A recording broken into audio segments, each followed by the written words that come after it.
What I say tonight, what Yasmin says and other people say tonight, people see our faces, they know who said it. I'm sorry to say this, but nobody knows who you are. They can hear your name, they can't see you. If I say something stupid on television tonight, people know it's me saying it. If you do, with all due respect, you can disappear and no one knows. No, although my parents, my mum, my sister don't wear it. It's me, it's my personal choice. But yes, and in a free society, the opinions of other people also have to matter.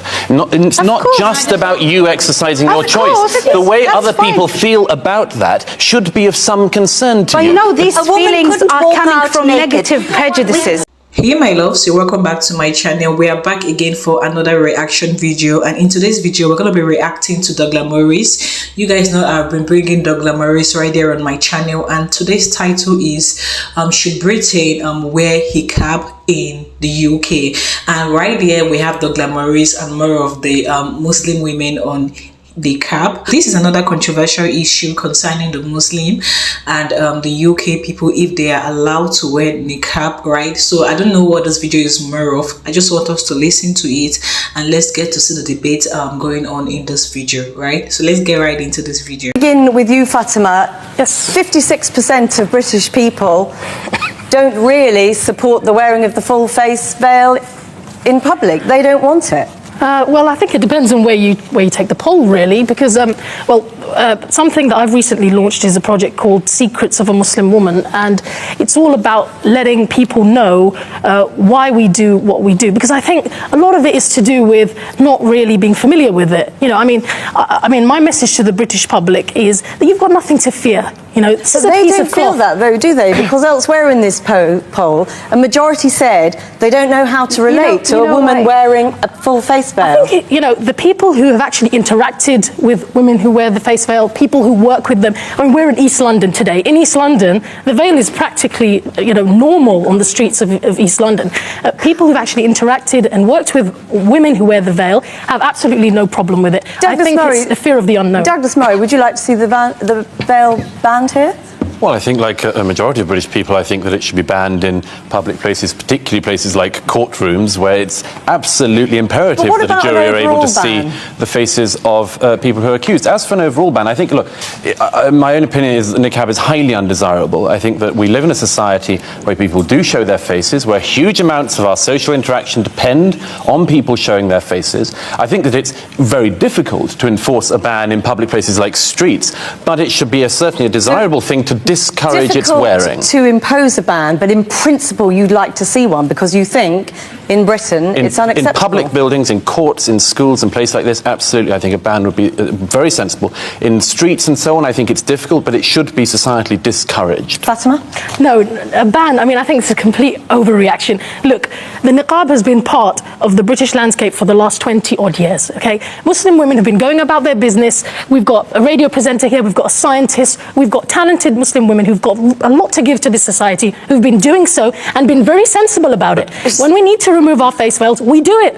But how do you think we get through airport security? I mean, what about the fact that 56% of people are saying they don't want it here? You know what? I'm not surprised at all, because when you know that high-profile politicians making such offensive comments and big fuss about it, I am not surprised when the public say they are against it. We show our faces. Exactly. The British society, the fabric of the British society is respecting the public freedom. We are British. Public freedom is part of it, the religious freedom. What about the fact that people feel uneasy? They said they don't know how to relate to women who have their faces covered. First of all, let them interact with us. Let us be open and engaging with them. This is number one. Secondly, 80% of communication in the world does not involve face-to-face. Facebook, phones doesn't involve face-to-face communications. The issue is the problemization here. It's not existent problem. I'm sorry, I worked in this area for 7 years, about 15 years ago, and this was not, as you said, a norm. This has been imported and exported for reasons which we haven't got time to go into. We live in a society, and we live in a country which is very, very complicated. And to shut yourself off as if the rest of us are infections and cutting. How are we do not shut show off? This is the meaning. We are engaged. We are active. How are we shut off? Shalina, you have said that in engaging with your elderly white neighbour who feels uneasy, sometimes you remove the veil. When you worked with children, you remove the veil. Isn't that an acknowledgement that it is difficult for people to engage with women who have their faces covered?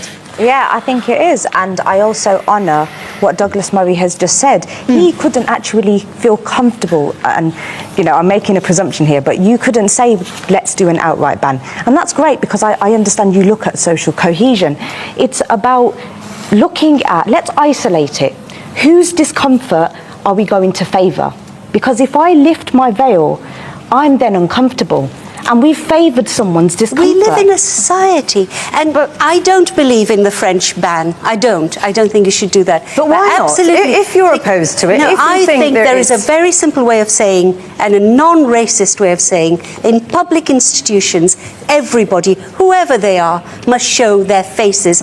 It's Muslim exceptionalism that is becoming the problem. No, it's not. If we have the same rule for everybody, and at home, on the streets, I don't want people stopped. I had an incident where a niqab was pulled off me, and it really frightened me, and I became very, very anxious. But I feel very strongly about some of the things that's been said here. One of the things that you've been, for example, Yasmin, you've said about, you know, freedom of speech and how people are threatening you. I think that's completely unacceptable Islamically. You know, we can't be responsible for all the Muslims and for all the people around the world. But I will say that just like you have the freedom of choice to express how you feel, we have the freedom of choice. I have a freedom of choice to not wear a niqab, and she has the freedom of choice to wear a niqab. Be specific, if you would. You were a psychotherapist. Yes, I'm a psychotherapist. But you deal with women who are forced into wearing the niqab. Another thing I would mention to regarding communication, in the 9 years of counselling with Sakina Muslim Counselling that I do, all of my clients, majority of them are all we do phone counselling, and a lot of good work is done. I don't see their face, they don't see my face. So it's not really about looking at someone and really connecting with that person, because we don't connect with the outer, we connect with the inner. So you think the loneliness that you talked about seeing in you comes from where? Not a single person, not a single woman has said to me, my husband has forced me to wear a niqab. What the issues they do have is regards to niqab, I am fearful to go out, I'm at home, I'm lonely, I'm depressed, I don't even want to go out because I feel like I'm not accepted. And the other thing I really want to express is that, where is the humanity? You know, at the end of the day, you know, as a woman, as a person, as a human being, where's my right to be who I am? This is my identity. You have that right. You have that right, and you exercise it, and so are all of the other ladies in this room. But the question is whether or not, and I would ask this of I think everyone in the room who's covered, do you think that by covering your face from everyone else in society, you are exacerbating difference or making it less bad? Mariam, would any of you at least recognise that you are exacerbating a difference? Is this divisive? Well, first and foremost, I think we need to look at human rights, okay? In 1998, there was the Human Rights Convention, okay? Under Article 9, it specifically says we all have the freedom of expression, we have the freedom of belief, we have the freedom of so many things that, you know, like in this country, I thought Mariam, on Douglas Murray's point, that this is, you know, do you understand that many people feel this is divisive? It is a curtain between you and the rest of society. Well, to be quite frank, I think people are free to feel how they want. It doesn't. I don't care how you feel. It's really no. Wait. Really and truly, it's about my human rights. My human right, I am allowed to cover. You don't have to just agree. Very briefly on the point that many people in the survey said that they feel unease, they feel uncomfortable, they feel anxious. Well, to be quite frank, I feel like that towards emos, but that's all right. Can I just point out, there is something fundamentally ludicrous about somebody dressed as you are talking the language of modern human rights. Absolutely. What's a bit fundamentally ludicrous. How is it that you say it's an absolutely fundamental, you have to wear it, it's a right, it's a necessity upon you, but yet you say you go through an airport and it doesn't matter if you lift it? Is it so negotiable? In France, many of the women who said we cannot go out if we don't wear it have taken it off. Well, I started wearing the niqab at a young age, and the reason is after a research. It's a long spiritual journey. I found out that when I wear the niqab, niqab, I'll be closer to God. Is an act of worship, is an act of modesty, and is liberating and dignifying. And since then, I've never changed my mind. And although my parents, my mum, my sister don't wear it, it's me. It's my personal choice. But yes, and in a free society, the opinions of other people also have to matter. It's not just about you exercising your choice. The way other people feel about that should be of some concern to you. But you know, these feelings are coming from negative prejudices. We have coming from you don't want men's opinions? No. You don't want men's opinions? I'm sorry, we are going to have to end it there. I'm really sorry. As the only man, I'm sorry you don't want to hear men's opinions. Thank you very much. Okay guys, so before we dive right into the reaction of this video, I really want every one of us to be cautious. Please be mindful of the comments you drop here. This is a very controversial issue, so we're not going to be accepting unpleasant comments right here due to YouTube policy and community guidelines. So please, we all need to be guided.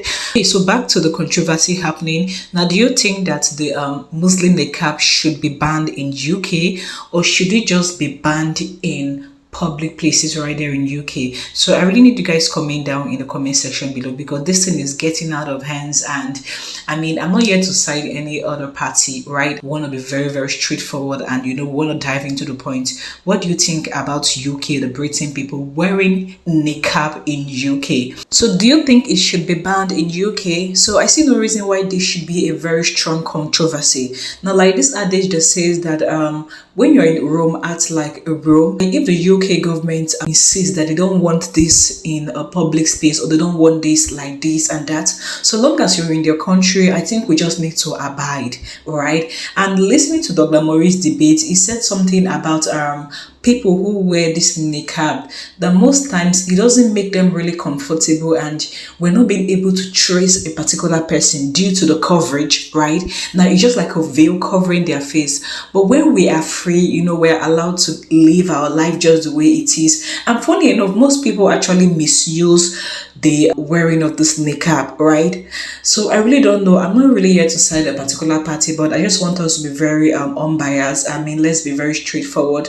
Let's get to know the roots of this problem. But to my own opinion, I feel like when we're in Rome, we should act like a Rome. And that when you come to people's country, we just need to abide to their rules and regulation. Then when we go back to our country, you can actually do whatever you want to do. So I really want you guys to comment down in the comment section below. Like, I don't know, this is just getting me wax, right? So I need you guys to comment down in the comment section below. Please, let's be very fair and free with our comments and non-pleasant comments because of the YouTube community guidelines. What do you guys think about this controversy? Kindly drop your comments down in the comment section below. I love you guys so much. It's still your girl Baby Harryfools React, and you're welcome to my channel. If you're new, you're welcome. If you're a returning subscriber, you're welcome, right? So if this might interest you, you might consider checking out our previous video. Subscribe to our channel, turn on the notification bell so that you always get notified whenever I post new videos, right? Share, like, give us a thumbs up. I love you guys so much. Don't go too far. Trust me, I'll be right back, and I'll see you in my next video. Bye bye.